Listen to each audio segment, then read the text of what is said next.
Hello everyone, welcome back to the physics class. So, after the unit test, we are going to study our next topic. We are starting with the topic potentiometer. The topic is potentiometer. Okay, this is the topic of the chapter, that is current electricity, the third chapter which we are discussing, and the topic is potentiometer. So we are going to study that what is potentiometer,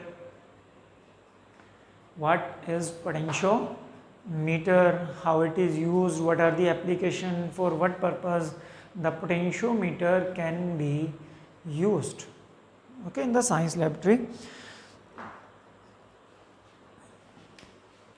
A potentiometer, it is a device used to calculate or measure EMF of a cell accurately. अगर आपने किसी भी एक cell का EMF measure करना हो तो उसके लिए वैसे तो हम वोल्ट मीटर भी यूज़ कर सकते हैं, but volt meter accurate value नहीं देगा, वो हमें कौन देगा, दैट इज़ पोटेंशियोमीटर. तो एक सेल का अगर आपने EMF मेज़र करना हो एक्यूरेटली तो we will use the potentiometer. एक तो इसको EMF of a cell accurately measure करने के लिए यूज़ करते हैं हम. Second, to compare EMF of two cells. To compare EMF of two cells. दो सेल का EMF अगर आपने कंपेयर करना हो आपस में कि कितना उनका रेशियो है, तो उसके लिए भी हम पोटेंशियोमीटर यूज़ कर सकते हैं. And to find out internal resistance of a cell, और हम क्या कैलकुलेट कर सकते हैं, internal resistance of a cell. तो इट मीन्स पोटेंशियोमीटर तीन टारगेट के लिए यूज़ कर सकते हैं हम. First, to measure the EMF of a cell. एक सेल का अगर हमने EMF मेजर करना हो. दूसरा, अगर दो सेल्स हों और दो सेल का EMF हमने कंपेयर करना हो आपस में, then we can also use the potentiometer. Third one, to calculate the internal resistance of a cell. एक सेल का इंटरनल रेजिस्टेंस कैलकुलेट करना हो. तो सबसे पहले हम थोड़ा इन चीज़ों को क्लियर कर लेते हैं कि EMF क्या है, पोटेंशियल डिफरेंस और EMF में क्या डिफरेंस है दोनों में, internal resistance of a cell क्या होता है. तो हम सबसे पहले चलते हैं कि EMF और टर्मिनल पोटेंशियल डिफरेंस दो टर्म है हमारे पास. उसके लिए मैं आपको क्लियर कर देता हूँ कि जैसे हमारे पास एक सेल है, सेल को हम इससे डिनोट करते हैं, एक बड़ी लाइन लगा देते हैं, छोटी बड़ी लाइन पॉजिटिव टर्मिनल होता है, छोटी नेगेटिव टर्मिनल होता है. तो एक सेल कैसा होता है, इलेक्ट्रोलाइटिक सेल आपने केमिस्ट्री में पढ़ा भी होगा. एक सेल में कंटेनर होता है, उसके अंदर एक इलेक्ट्रोलाइट होता है. क्या होता है उसके अंदर, इलेक्ट्रोलाइट. इस सेल के अंदर इलेक्ट्रोलाइट होता है. ओके. एक सेल के दो इलेक्ट्रोड्स होते हैं, एक होता है पॉजिटिव, दूसरा होता है नेगेटिव. दो इलेक्ट्रोड्स होते हैं. तो ये दो इलेक्ट्रोड मैं यहाँ पे लगा रहा हूँ. These are two electrode, one is positive and other is negative. दो इलेक्ट्रोड आपको यहाँ मिलते हैं एक सेल में. ओके. तो अब इलेक्ट्रोकेमिस्ट्री में आपने पढ़ा ही होगा कि मान लीजिए कॉपर के हैं, ये कॉपर सल्फेट का सोल्यूशन है, कॉपर के इलेक्ट्रोड्स हैं, एक प्योर इम्प्योर बनता है.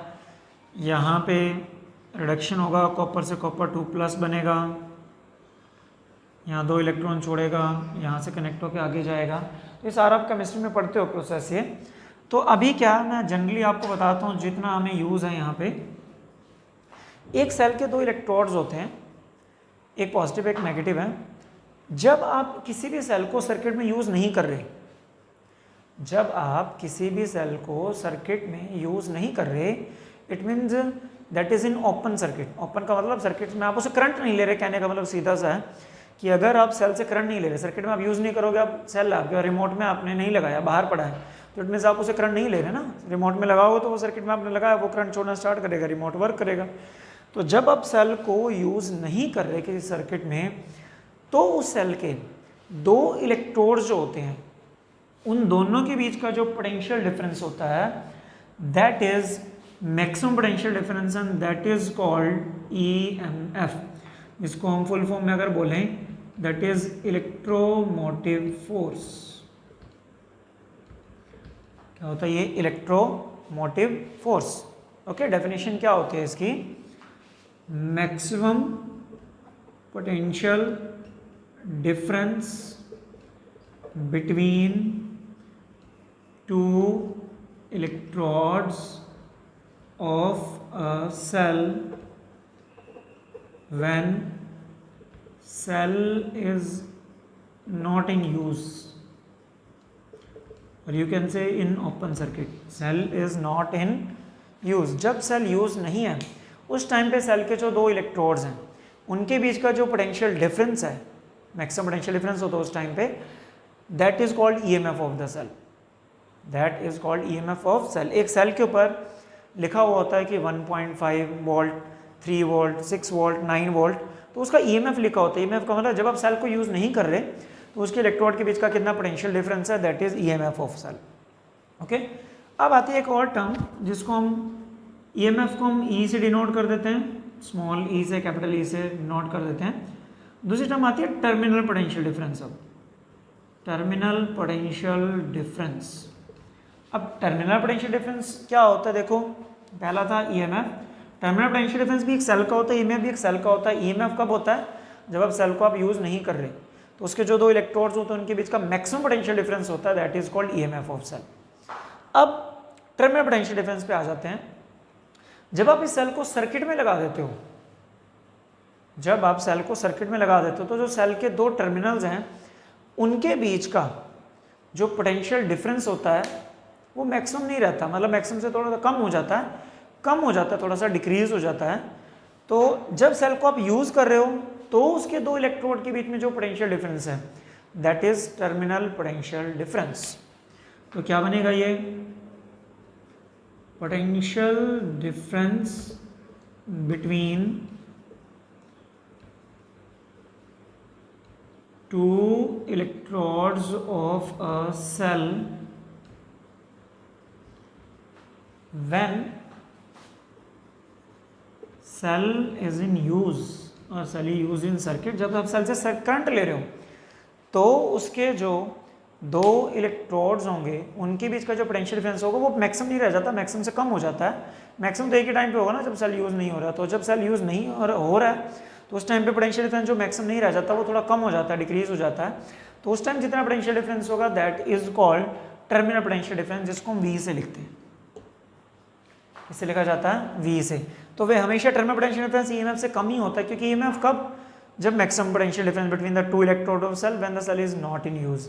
वो EMF जब आप सेल को यूज करते हो तो वो थोड़ा कम हो जाती है वैल्यू, जो दोनों के बीच का पोटेंशियल डिफरेंस है इलेक्ट्रोड्स का, तो that becomes terminal potential difference. That becomes terminal potential difference. Okay, तो ये E और ये V, ये दो टर्म्स हैं, और V कम होता है हमेशा, E ज़्यादा होता है।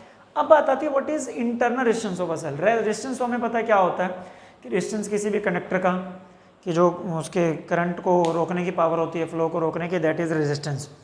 अब है internal resistance of a cell. एक सेल का जो इलेक्ट्रोड होता है और जो इलेक्ट्रोलाइट होते हैं, जब आप सेल को किसी सर्किट में लगाते हो, मान लो आपने इसको एक के साथ में एक बल्ब लगा दिया यहाँ पे, ठीक है, ये एक बल्ब है, तो आपने बल्ब लगा दिया इसमें, तो जब बल्ब लगाते हो तो सेल से करंट जाएगा और ये ग्लो करेगा, अब आगे बल्ब ग्लो करना स्टार्ट करेगा। तो जब आप सेल से करंट ले रहे हो तो सेल से बनेगा ना करंट, तो जो सेल का इलेक्ट्रोलाइट है और जो इलेक्ट्रोड है वो करंट को रोकने की कोशिश करते हैं, करंट को रोकने के लिए अपोज करते हैं, तो जो सेल का इलेक्ट्रोलाइट और इलेक्ट्रोड करंट को रोकने की अपोज करने की कोशिश करते हैं, that property is called internal resistance of the cell, that is called internal resistance of cell. Definition के अकॉर्डिंग मैं लिख देता हूँ, क्या हमने करना है, ये internal resistance of a cell, एक सेल का इंटरनल रेजिस्टेंस क्या होता है, resistance offered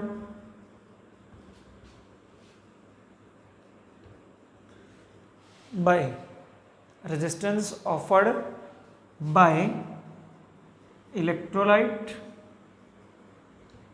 and electrode of a cell, electrolyte and electrode of a cell। एक सेल का जो इलेक्ट्रोड होता है या उसका जो इलेक्ट्रोलाइट है, वो जो रेजिस्टेंस लगाते हैं करंट को रोकने के लिए, that is called internal resistance of the cell. उसको हम स्मॉल r से डिनोट करते हैं, उसको हम स्मॉल r से क्या करते हैं, डिनोट। एक्चुअल में बात ये है कि जो इंटरनल रेजिस्टेंस होता है वो करंट का अपोज करता है। अब करंट का अपोज करेगा तो हमने ओम्स लॉ में पढ़ा है, V is equal to I, तो इंटरनल रेजिस्टेंस करंट को कम करेगा, करंट कम होगा तो जो पोटेंशियल डिफरेंस है वो भी कम हो जाएगा, तो पोटेंशियल डिफरेंस दोनों में कम हो जाएगा, कम होके जो बचता है वो टर्म में पोटेंशियल डिफरेंस कहता है। जब आप सेल को यूज़ नहीं कर रहे, मान लो 3 वोल्ट है EMF, सेल को यूज़ नहीं कर रहे, जब आप सेल को यूज़ करोगे तो इंटरनल रेजिस्टेंस काम करेगा, इंटरनल रेजिस्टेंस करंट को रोकेगा, करंट का अपोज करेगा तो वोल्टेज कम होगी, मतलब 3 वोल्ट से कम हो जाएगी, मानो 2 वोल्ट रहेगी, तो वो टर्म में पोटेंशियल डिफरेंस बच जाता है। तो टर्म में पोटेंशियल डिफरेंस जो आता है वो एक्चुअल में आता किसकी वजह से है, इंटरनल रेजिस्टेंस की वजह से। तो एक रिलेशन बन जाती है अब इन तीनों में, that is V is equal to E minus IR। यहाँ पे V तो है टर्मिनल पोटेंशियल डिफरेंस, E क्या है, EMF, I है करंट और R है इंटरनल रेजिस्टेंस। R क्या बना, इंटरनल रेजिस्टेंस।